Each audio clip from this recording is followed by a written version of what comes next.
પૂર્વ કચ્છના રાપર તાલુકાના વ્રજવાણી ગામ ખાતે આવેલા ઐતિહાસિક સતી માતાના મંદિરે કોંગ્રેસના દિગ્ગજ નેતાઓની હાજરીમાં વિધિવત ધ્વજાપૂજન કરીને ખેડૂત અધિકાર યાત્રાનો પ્રારંભ કરવામાં આવ્યો છે।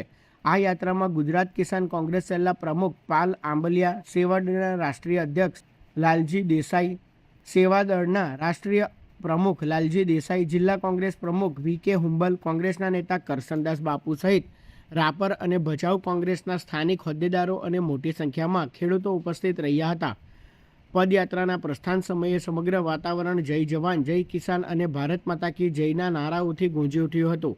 ખેડૂતોએ હાથમાં ખેડૂત વિરોધી નીતિ રદ કરો, ખેડૂતોને પૂરતું વળતર આપો અને ખેડૂત પરનો અન્યાય બંધ કરો જેવા સૂત્રો લખેલા બેનરો દર્શાવી સરકાર સામે પોતાનો વિરોધ નોંધાવ્યો હતો। આ સમગ્ર કાર્યક્રમ ખૂબ જ શાંતિપૂર્ણ માહોલમાં શરૂ થયો હતો અને પદયાત્રા દ્વારકા તરફ આગળ વધી હતી।